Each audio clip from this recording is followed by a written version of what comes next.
É o que nós pedimos e agradecemos desde já, fiados no nome santo do teu Filho Jesus. Amém, Senhor. Vamos sentar então lá? Irmãos, eu saúdo a igreja, né? Vou aprender a rotina. Irmãos, eu convido a abrir a palavra do Senhor no Evangelho de Lucas, capítulo 2, onde leremos do versículo de número 25 a 35. Evangelho de Lucas, capítulo 2, onde leremos do versículo de número 25 a 35.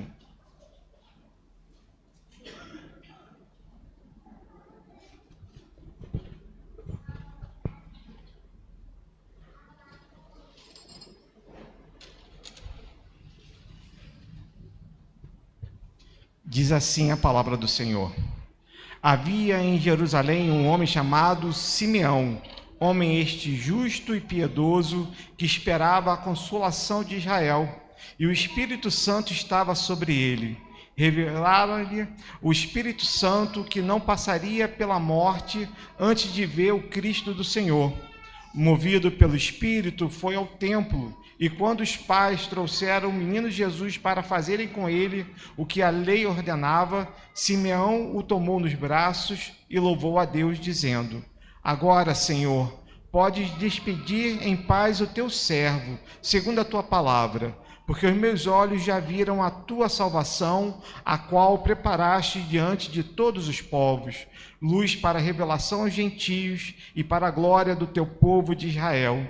E estavam o pai e a mãe do menino, admirados do que dele se dizia. Simeão os abençoou e disse a Maria, mãe do menino: Eis que este menino está destinado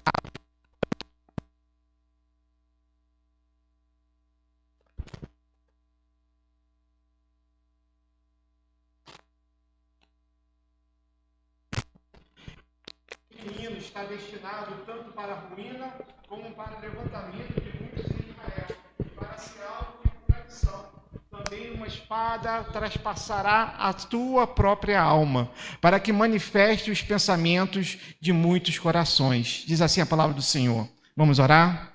Santo Deus e eterno Pai, nós queremos te glorificar. Agradecido, Senhor, porque lemos agora a tua palavra. Senhor, que a tua vontade seja sobre o teu povo. Prepara-nos, Senhor, para a palavra que tu já colocaste no meu coração, mas que vem da tua vontade. Por isso, Senhor, prepara o teu povo para poder recebê-la. Nesse momento, tirando, Pai, todo impedimento que haja, para que possamos, Senhor, entender da tua palavra. É o que nós te pedimos e agradecemos desde já, fiados no nome santo do teu Filho Jesus. Amém, Senhor. Irmãos, a pedido do reverendo Onofre, nós estamos começando hoje um período litúrgico que é chamado de Advento. O Advento marca as 4 semanas antes do Natal. Então, se nós fizermos a conta, como o Natal vai ser no dia 25, de 24 para 25, nós temos aí os 4 próximos finais de semana para podermos trazer à igreja mensagens, preparando o nosso coração para o Natal. E a pergunta que eu vou fazer para vocês, tem até um hino que começa dessa forma. Eu queria perguntar para vocês, vocês entendem o verdadeiro sentido do Natal? Sim ou não? E vocês entendem o que Jesus fez por vocês? E você verdadeiramente conhece o seu Salvador? Louvado seja Deus. Então a palavra já foi lida, eu posso ir embora. Vamos continuar o nosso culto. Brincadeiras à parte, infelizmente nós vivemos num mundo que não conhece o verdadeiro significado do Natal. Temos pessoas que acham que Natal é dar presente, que Natal é época de comer pratos bons, diferentes, que geralmente nós não comemos no nosso dia a dia. Há pessoas que acham que Papai Noel é um bom velhinho. E é interessante falar dele, porque o original Papai Noel que foi criado, ele era azul, a roupa dele era azul. E por causa de uma marca de refrigerante, passou a ser vermelho. Alguém falou, eu não falei. Mas percebemos que invenções criadas pelo homem para tentar substituir o verdadeiro significado do Natal. Muitos lá fora não entendem a importância do Natal. Há irmãos nossos que infelizmente não comemoram o Natal, Porque eles dizem, o Natal não tem data, não está na Bíblia. Essa festa que nós comemoramos não é o Natal. Mas, meus irmãos, eu quero destacar um detalhe. Para que houvesse o Calvário, para que houvesse a cruz, para que ele morresse por nós e derramasse o seu sangue, havia necessidade dele nascer. E é por isso que sim, mesmo não tendo uma data tão específica, nós precisamos sim comemorar o Natal. Porque ele se fez carne para morrer por nós naquela cruz. E essa é a certeza do nosso coração. Mas da mesma forma que as pessoas lá fora não conhecem o verdadeiro significado do Natal, nós também muitas vezes não conhecemos ou não reconhecemos em nossas vidas aquilo que o Senhor fez por nós quando nasceu. Por isso eu trago esse tema e esse texto para podermos falar um pouco sobre conhecendo o Salvador. O primeiro ponto que eu queria desenvolver com os irmãos, que para nós conhecermos o Salvador verdadeiramente, só podemos fazer através do Espírito Santo. Olhe, meus irmãos, aquilo que está escrito no texto que nós lemos agora, né? Se nós pegarmos a segunda parte do versículo 25, que fala assim: e o Espírito Santo estava sobre ele, revelara-lhe o Espírito Santo que não passaria pela morte antes de ver o Cristo do Senhor. Versículo de número 27. Movido pelo Espírito Santo, foi ao templo, e quando os pais trouxeram o menino Jesus para fazerem com ele o que a lei ordenava. Vemos que Simeão, personagem dessa história, o tempo todo ele foi guiado pelo Espírito Santo. E a primeira pergunta que precisamos entender: quem é o Espírito Santo? Se os irmãos tivessem vindo na quarta-feira, nós falamos sobre isso. O estudo que nós fizemos falava sobre os atributos de Deus. E nós falamos sobre a Trindade. E naquele momento eu trouxe um texto que é um dos nossos símbolos de fé, que é a Confissão de Westminster, que no seu capítulo 2, no ponto 3, diz quem é, não só o Espírito Santo, mas quem é Deus. E aí ele diz da seguinte forma: na unidade da divindade há três pessoas, de uma mesma substância, poder e eternidade. Deus o Pai, Deus o Filho e Deus Espírito Santo. Olha, percebemos então que precisamos entender, para podermos ter realmente um relacionamento correto com o Espírito Santo, que ele é Deus. Se assim não o tratamos, estamos equivocados. Muitas vezes, meus irmãos, nós associamos a presença do Espírito Santo, quando nós vemos lá em Atos, a descida do Espírito Santo em Pentecostes. Realmente aconteceu a descida do Espírito Santo? Sim, aconteceu, para morar em nosso coração, para habitar em nosso coração. Mas isso não quer dizer que desde o Antigo Testamento, o Espírito Santo e o próprio Filho não estavam também juntos ao Pai. Por exemplo, se nós pegarmos em Gênesis, capítulo 1, versículo de número 26, quando Deus vai criar um homem, ele fala: façamos o homem. E nós vemos que está na primeira pessoa do plural. E o interessante é que não é um erro de tradução. Quando nós pegamos os originais no hebraico, também está da mesma forma, mostrando que ali naquele momento estavam juntos Pai, Filho e Espírito Santo. Podemos ver a ação do Espírito Santo, por exemplo, nesse texto, antes de Pentecostes. Só para a gente poder se associar e entender um pouquinho esse texto, se você voltar para o texto anterior, que vai do versículo de número 22 a 24, desse mesmo capítulo, nós vamos ver José e Maria levando o pequeno Jesus para ser apresentado no templo. Só para podermos entender o que era essa apresentação. Ao 8º dia, quando um judeu nascia, ele era circuncisado. A partir do momento que ele era circuncidado, havia um período de purificação de sua mãe, que levava 33 dias.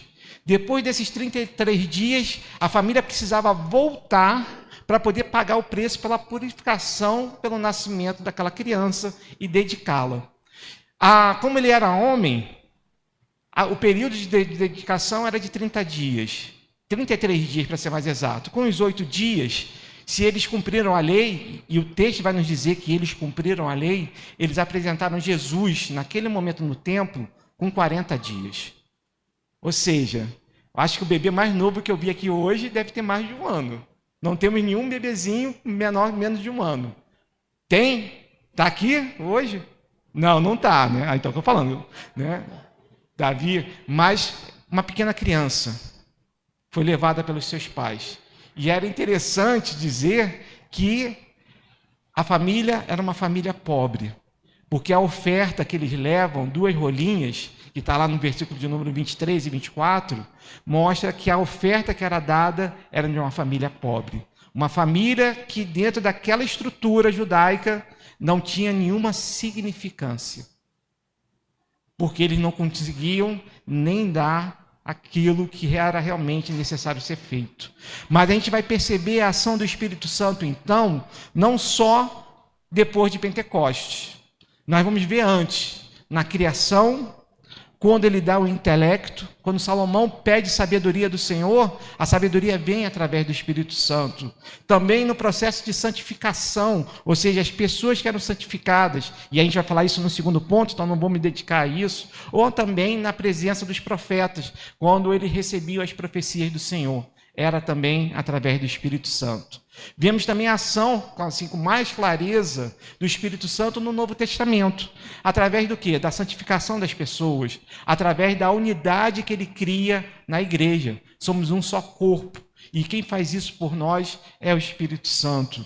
Para que nós pudéssemos estar reunidos aqui para cultuar. É o Espírito Santo que nos convence dessa necessidade. É o Espírito Santo que nos faz estar aqui nesse momento, cultuando ao Senhor. Ele nos ajuda quando vamos evangelizar. A palavra nos garante que quando nós estamos lá fora, o Espírito Santo está conosco, nos dando as palavras necessárias para serem ditas. Também quando nós temos um reavivamento na igreja, quando a igreja está realmente voltada para a adoração, para bendizer o nome do Senhor, se fala que há a presença do Espírito Santo. E também fazendo uma oração, porque a palavra nos fala que o nosso corpo é templo e morada do Espírito Santo. Por isso, nós percebemos claramente a ação do Espírito Santo levando esse homem ao templo, para que ele pudesse conhecer o Salvador, conforme o texto nos fala da sua promessa. Hoje, o Espírito Santo continua agindo em nossos corações. Ele age em nossas vidas da mesma forma. Ele é o responsável pela nossa conversão. Somente que aquele que é tocado pelo Espírito Santo, verdadeiramente, confessa com seus lábios que Jesus Cristo é o Senhor. Porque é o Espírito Santo que nos convence que somos pecadores, nos convence do pecado. Porque o homem natural, ele não se sente pecador, porque ele não tem um incômodo que é trazido através do Espírito Santo. Somente ele nos convence que não podemos vencer o nosso pecado sozinho, que não podemos ter a salvação, que precisamos confessar que Cristo Jesus é o nosso Senhor. Esse é o Espírito Santo que agiu também em Simeão, como a gente vê aqui nesse texto. Irmãos, se queremos verdadeiramente conhecer a Jesus Cristo como nosso Salvador, necessitamos pedir essa capacitação através do Espírito Santo.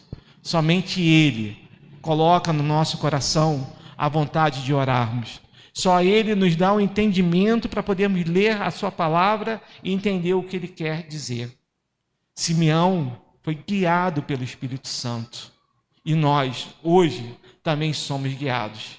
Precisamos entender que, como Deus, Ele é onipresente, entre outros atributos. Eu não vou falar todos. Quem faltou quarta-feira, ficou sem. E aí eu vou aproveitar, vou dar logo assim, ó. Como é que o pessoal fala quando você fala spoiler? Vou dar um spoiler da próxima quarta-feira. Nós vamos falar de Jesus, do nascimento de Jesus. De quem é Jesus? Através dos profetas. Para que a gente possa entender como eles esperavam o seu Salvador. Spoiler dado. Quem não vier na quarta-feira, fica sem. Mas continuando. Então, dessa forma, precisamos do Espírito Santo para podermos conhecer o Salvador. E é através do Espírito Santo que nós podemos falar do segundo ponto. Porque o segundo ponto vai nos falar que para nós conhecermos o Salvador, nós precisamos que a nossa vida seja transformada. Irmãos, se nós olharmos para o texto, a única informação que nós temos sobre Simeão está na primeira parte do versículo número 25. O texto vai nos falar que havia em Jerusalém um homem chamado Simeão, homem este justo e piedoso, que esperava a consolação de Israel. Essa é a informação que nós temos sobre Simeão. Há, sim, estudiosos que dizem, mas que não conseguem confirmar quem era. Que ele seria pai de Gamaliel, que seria filho de Hilel, que seria o maior mestre que Israel já viu. Mas não há essa perspectiva como ser confirmada. Mas o que os autores concordam é que ele era o que se chamava de Hassidim. O que é um Hassidim? Era um adorador de Deus, sincero e dedicado, que guardava a lei tanto no espírito como na letra. Ou seja, um homem que estava ali para adorar verdadeiramente a Deus. Precisamos lembrar o momento histórico que ali estava se formando. Nós tínhamos uma religião judaica totalmente fora do que Deus queria. Nós tínhamos os fariseus, os saduceus, e nós vamos ver os combates que Cristo teve com ele para que eles pudessem entender a verdade da palavra. E eles não entendiam. Mas esse homem, a palavra nos fala que ele entendia a lei no espírito e na letra. Da mesma forma, ele entendia a verdadeira missão do Messias. Havia um entendimento equivocado dentro do judaísmo que Israel teria uma glória, mas que essa glória seria uma glória física. Israel entendia, muitas pessoas de Israel entendiam que o Messias viria como um grande general, para que eles pudessem dominar toda a terra, que todos os povos fossem sujeitos a Israel. Mas esse homem, pelo que ele demonstra no texto, ele sabia qual era a verdadeira missão do Messias, do Cristo, que era justamente trazer a consolação para Israel. Por isso nós percebemos que esse homem era o que a gente pode chamar de um remanescente fiel. Vamos olhar muitas vezes nos textos, se nós voltarmos ao livro de 1 Reis, capítulo 19, nós vamos ver Elias, o profeta Elias, logo depois de ter acabado com todos os profetas de Baal. Jezabel, esposa do rei Acabe, ameaça ele, diz assim: façam meus deuses o que quiserem comigo, se até amanhã, nessa hora, eu não tiver matado você. E ele sente medo e resolve correr até o Senhor. E aí tem toda uma história que é muito legal para a gente conhecer. Mas quando ele chega lá para conversar com o Senhor, dizendo que ele era o único que tinha sobrevivido, que todos os outros tinham sido eliminados, Deus vai dar uma notícia para ele: eu guardei em Israel 7.000 que não dobraram o joelho a Baal. Ou seja, sempre o Senhor, na sua misericórdia e graça, para poder manter viva a sua palavra e a sua vontade, sempre vai ter pessoas que são remanescentes fiéis à sua palavra. Que eu e você possamos participar desse grupo a cada momento. E a palavra nos fala aqui que ele esperava a consolação, que é um piedoso que esperava a consolação de Israel. A palavra esperava aqui, que foi traduzida dessa forma, ela tem um significado muito específico. Ela não significava só esperar, ela significava aguardar. Ora, pastor, no dicionário, uma é sinônimo da outra. Mas aguardar tem um significado mais específico. É quando você espera por uma coisa que você já está desejando. Então, ou seja, quando eu falo que estou lá aguardando, que a minha esposa faça um bolo para a gente, eu quero que aquele bolo fique pronto. Eu tenho um objetivo, Falei o bolo, mas a gente tem um café depois aqui, não vai precisar fazer o bolo hoje. Mas é isso. Simeão sabia o que ele estava esperando. Ele aguardava a vinda da consolação de Israel. Mas o que é a consolação de Israel? Era o Messias. Ele sabia, como remanescente fiel, como adorador, ele sabia que ele sozinho não podia cumprir toda a lei. Como eu e você também sabemos que se nós dependêssemos de cumprir a lei para sermos salvos, nenhum de nós poderia ser salvo. Por isso necessitamos de Cristo Jesus sobre as nossas vidas. E ele tinha essa certeza. Ele sabia que ele precisava ver o Cristo. Olha o que está no final do versículo 26. Revelara-lhe o Espírito Santo que não passaria pela morte antes de ver o Cristo do Senhor. Percebe? Aquele homem estava esperando o seu Salvador. E aí nós percebemos que um adorador verdadeiro, um remanescente fiel, ele tem uma principal característica, que é a característica de ter Deus na centralidade da sua vida. Não há, meus irmãos, como ter algo sobre a nossa vida que seja maior que Deus. Porque se alguma coisa na nossa vida importa mais do que Deus, é uma idolatria.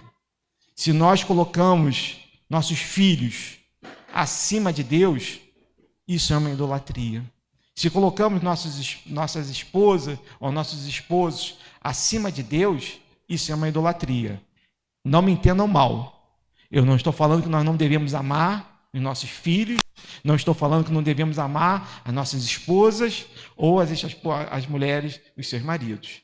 Isso é obrigação perante Deus, mas não acima de Deus. E esse homem sabia quem era Deus sobre sua vida.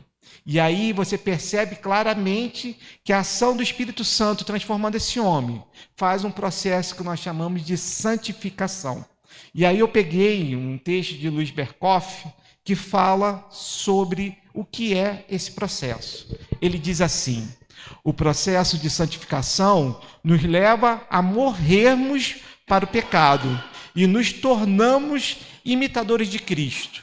Lembra que o texto diz que Simeão era justo?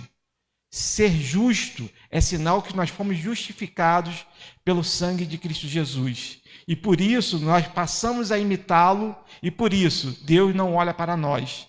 Quando ele olha para nós, ele vê o sangue derramado, ele vê o seu Filho amado. E por isso, através do sacrifício dele, nós podemos ser considerados justos.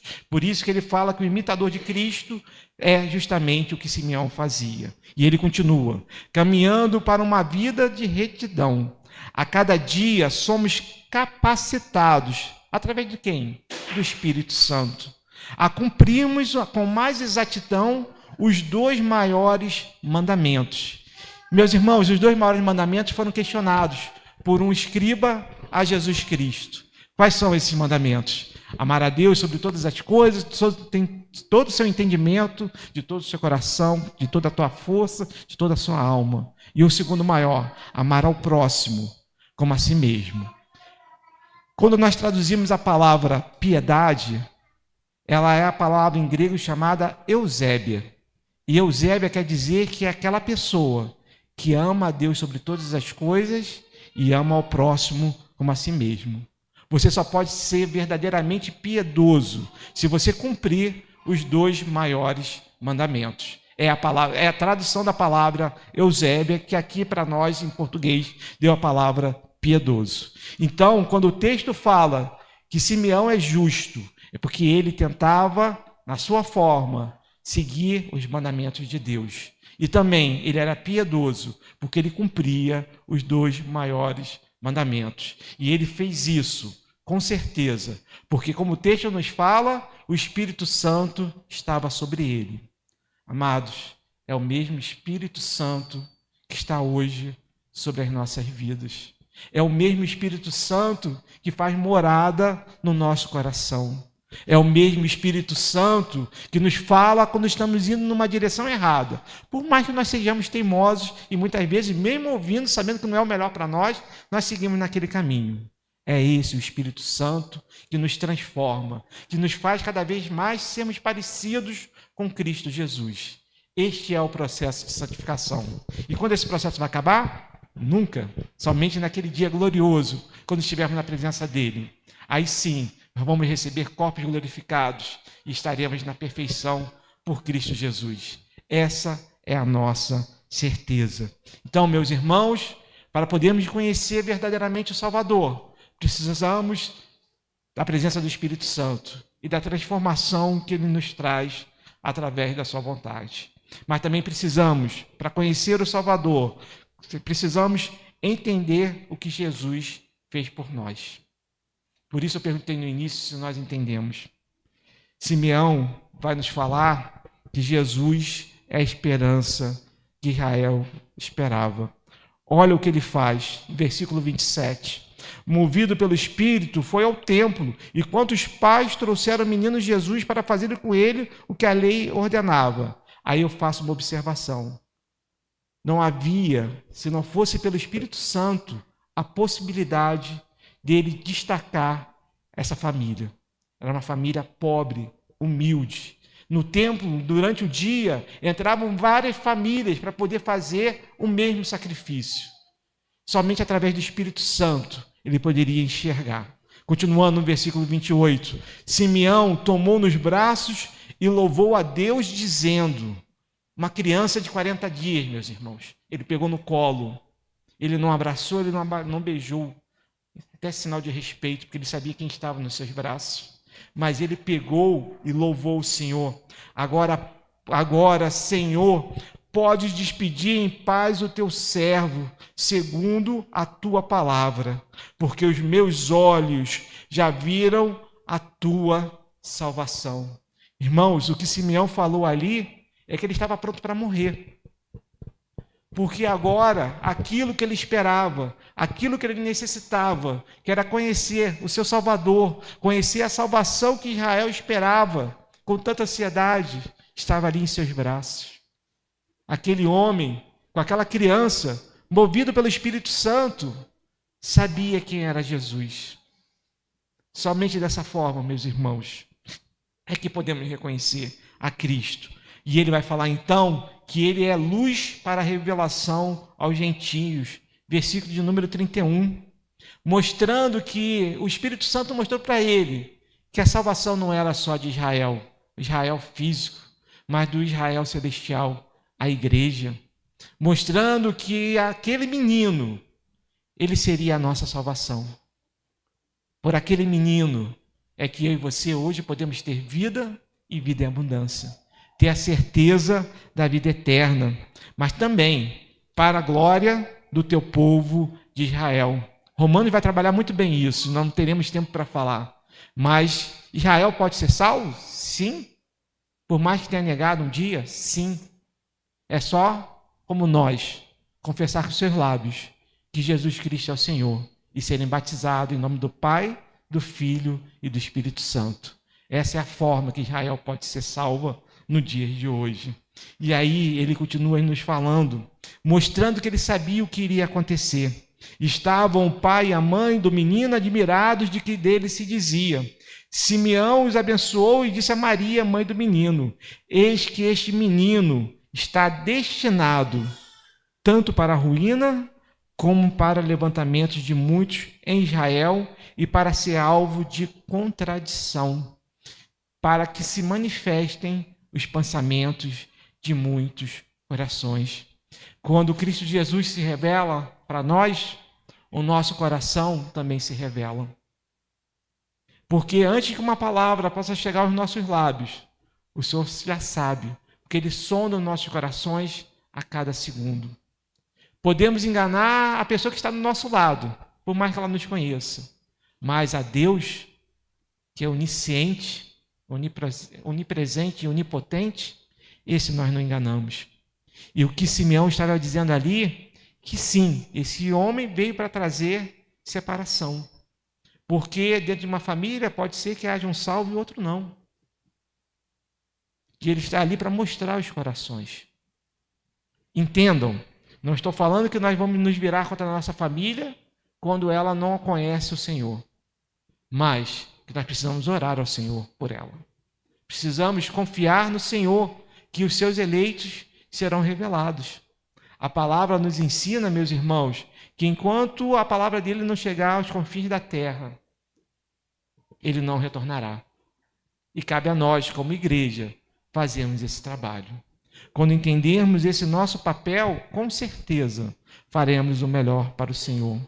Por isso que ele estava destinado tanto para trazer ruína, como levantamento para muitos em Israel. E foi isso que nós vimos nos dias de Jesus. Muitos o adoraram, o reconheceram como Cristo de Deus. Confessaram com seus lábios que Cristo Jesus era o Senhor, enquanto muitos gritaram: crucifica-o. Dessa forma, houve sim separação, porque nem todos estavam salvos. Meus irmãos, todos nós estávamos mortos em nossos delitos e pecados. Efésios capítulo 2, versículo 5 vai nos falar sobre isso. E vai falar que ele nos deu vida juntamente com Cristo. E pela graça é que nós somos salvos. Conhecer o Salvador é confiar na graça de Deus em nossos corações. Estamos nos preparando para o Natal. E podemos sim fazer isso. Porque se não fosse pelo nascimento da criança, não haveria o sacrifício e não haveria a certeza da salvação.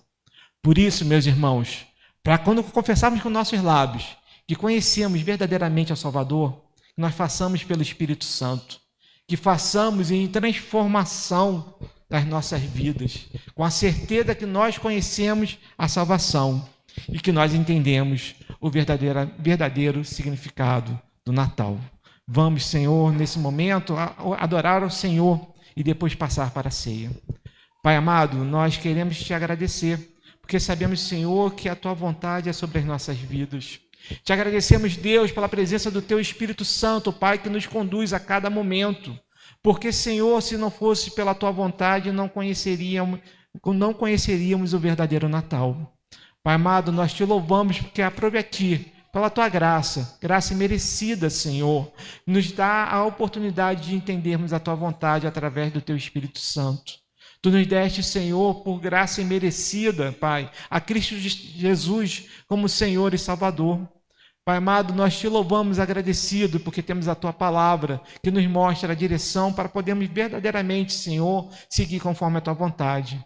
Pai amado, coloca no nosso coração a vontade que Simeão tinha, de podermos viver a sua salvação, e nós já vimos, ó Pai. Agradeço, Senhor, porque temos a certeza que Cristo se fez carne e morreu pelos nossos pecados. Por isso, Senhor, nós te louvamos agradecidos pela tua presença em nosso meio, pela salvação, Pai, e nesse momento, por podermos estar como igreja, unidos, participando da tua mesa, a ceia do Senhor. Agradecemos, ó Pai, fiados no nome santo do teu Filho Jesus. Amém.